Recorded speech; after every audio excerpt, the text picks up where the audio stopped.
Só para a gente, inclusive, repercutir com o André Marinho essa questão do TikTok, se ele sentiu, de fato, que as pessoas comentaram isso ao longo dessa manhã. Marinho, queria trazer também novamente você aqui conosco para continuar nos trazendo os bastidores, né? Você que fala ao vivo da Captain Arena, onde logo mais também Donald Trump deve se dirigir aí. Tá ouvindo a gente ainda? Acho que não. Ouço bem. Estão sim. Tem aquele pequeno delay, mas a gente vai conseguir conversar. Pode falar, Marinho, por favor. Não, exatamente, Soraya. Acho que o Trump teve como uma das peças fundamentais da coalizão vencedora dele uma votação recorde dos jovens. E ele aderiu o TikTok de cabeça e foi um fenômeno que pode ter sido um divisor de água durante o pleito. E ele se afeiçoou pelo aplicativo, não tem jeito. E não à toa tem muita gente jovem aqui, é impressionante como o Trump conseguiu ampliar a base conservadora, rejuvenescer o apelo, né, das ideias do Partido Republicano. E vocês sabem que o TikTok é esse aplicativo chiclete, né? Ele te agarra e não deixa sair mais. E tem um público muito cativo e maciço aqui nos Estados Unidos. E não à toa teve uma represália muito grande na opinião pública, apesar dos republicanos que são mais contundentes no alinhamento contra a China e contra a expansão da China, detendo os dados de americanos, infringindo a privacidade de americanos. Eles foram irredutíveis desse combate.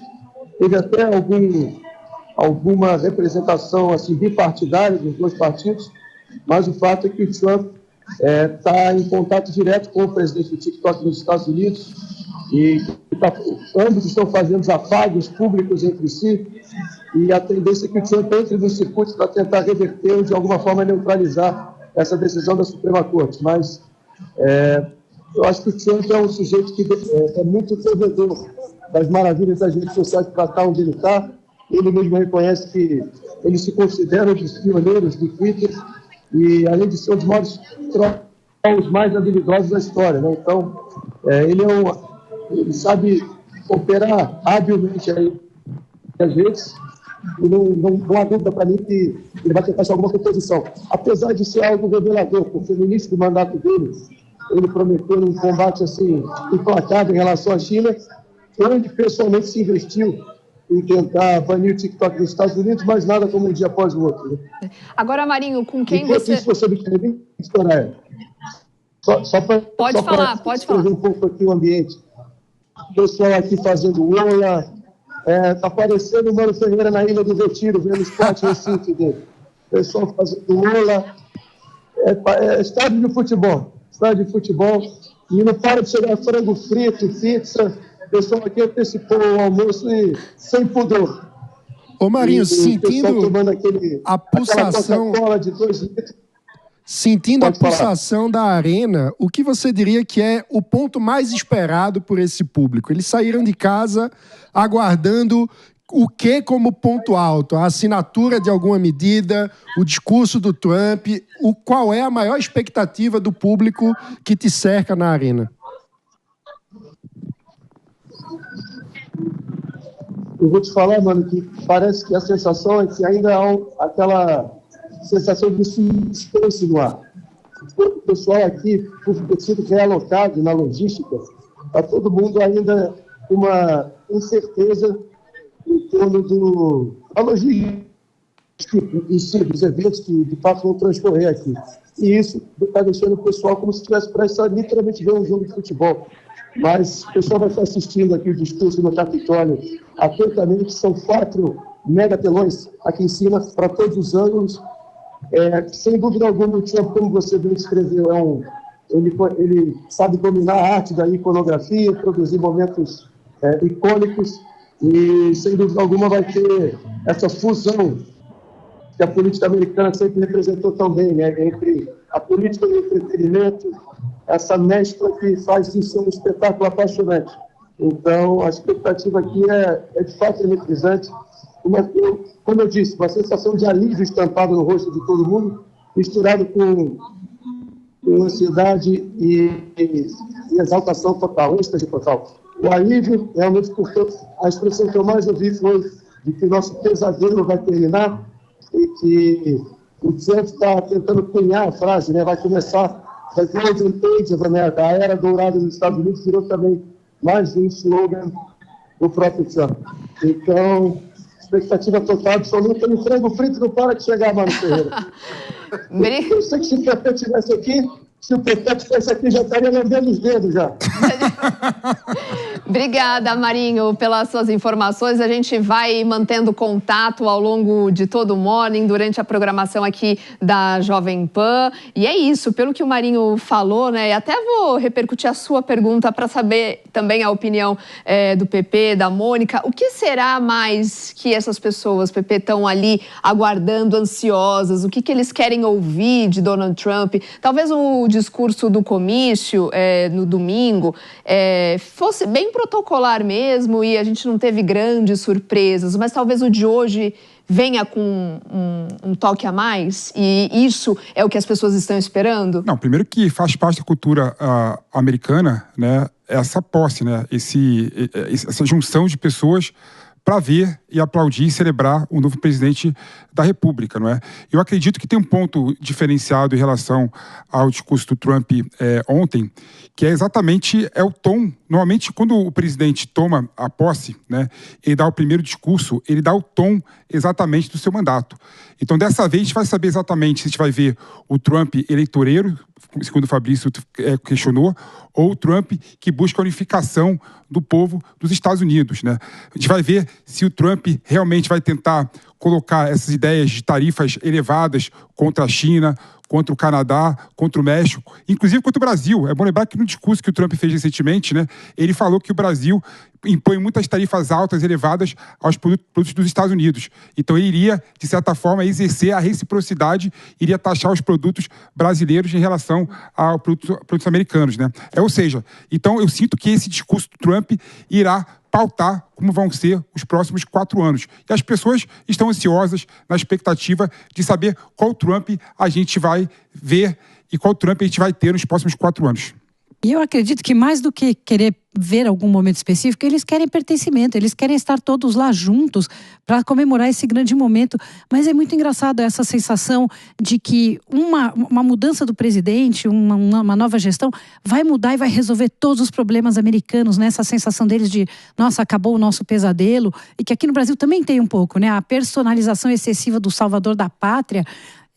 Que bom que eles acreditam que vai ser assim, porque a gente sabe que a esperança ajuda, né? A expectativa faz diferença na economia. Nós no Brasil estamos sofrendo com a expectativa reversa. Mas a gente sabe que por mais que ele faça, o Trump não vai resolver todos os problemas.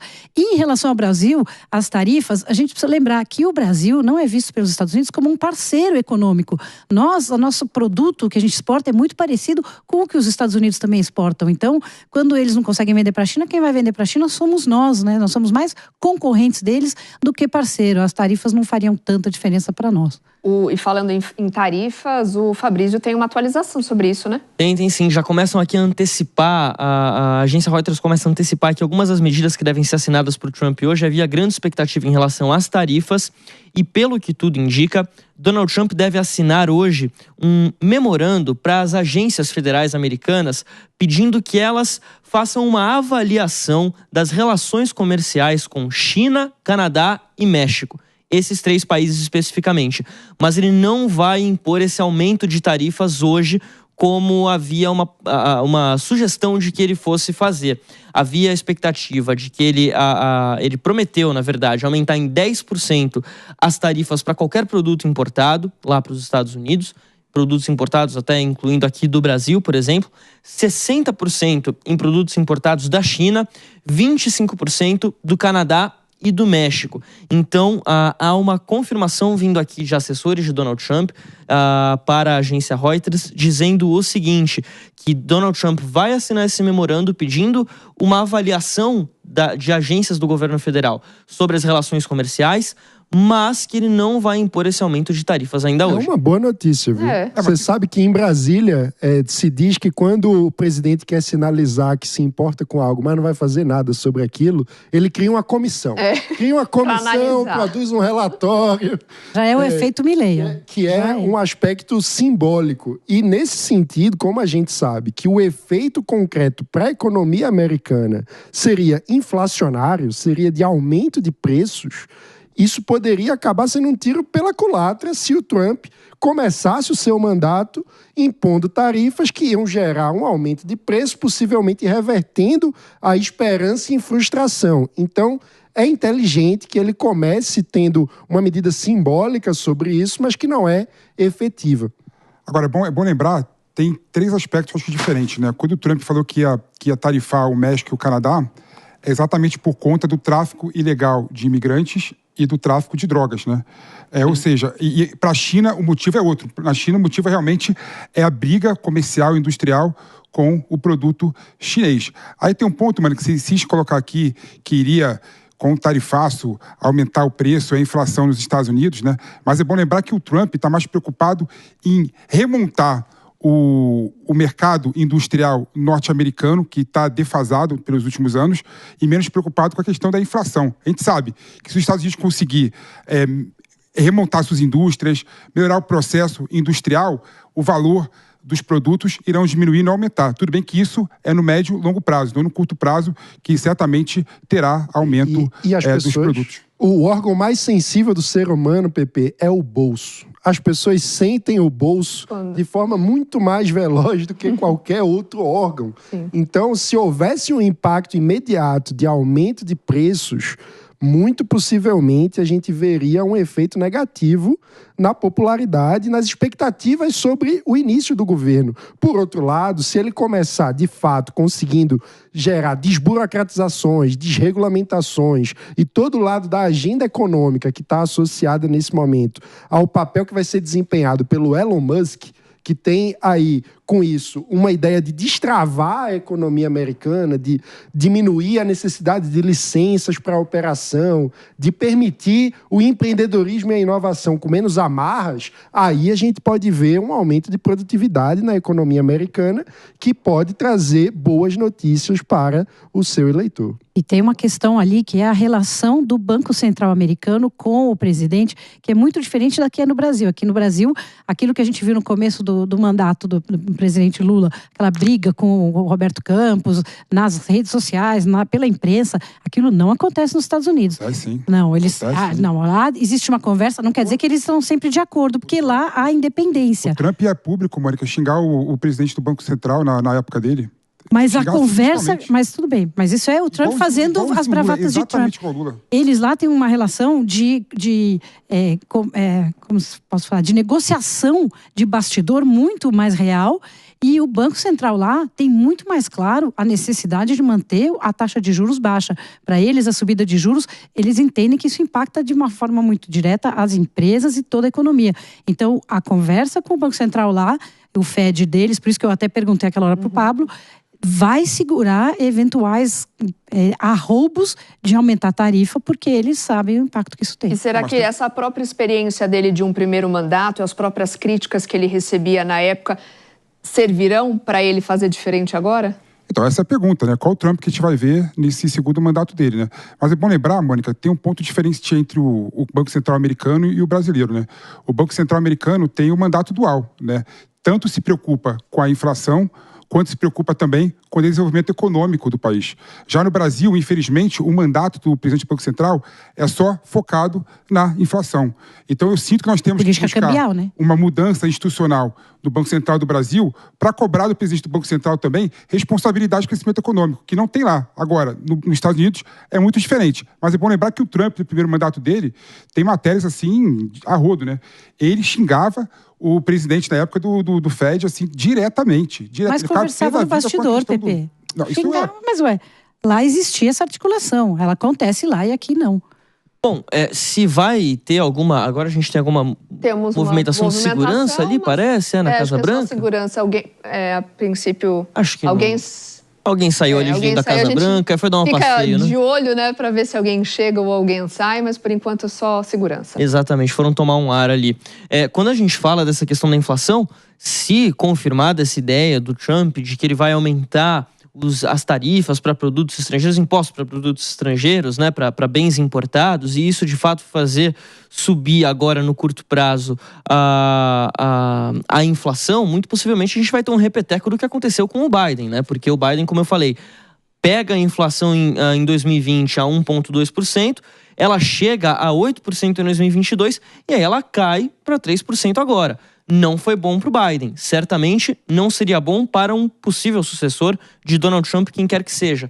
E aí acho que a gente tem que começar, é um pouco cedo, claro, ainda, mas a gente vai começar a já ter uma ideia de qual Trump estará no governo quando a gente entender o que ele pretende deixar para o seu sucessor. Quer dizer, ele vai buscar agora, nesses 4 anos, um legado que deixe encaminhado o seu sucessor, ou será uma postura mais individualista desse novo presidente que não pode concorrer daqui 4 anos? Isso pesa na avaliação do mandato. Ele não é um presidente que está em busca de uma reeleição. Ele é um presidente que está vindo para cumprir os últimos 4 anos. Ele já chega com data para sair. Em 20 de janeiro de 2030... ele deixa o mandato, de 2029, perdão, ele deixa a Casa Branca em definitivo, e aí não tem mais volta. Então é um ponto para a gente começar a olhar aqui do que vai ser esse novo mandato de Donald Trump, porque essa é uma cena rara nos Estados Unidos, um presidente que perde a reeleição após o primeiro mandato e que volta 4 anos depois. É algo muito diferente do que a gente está acostumado.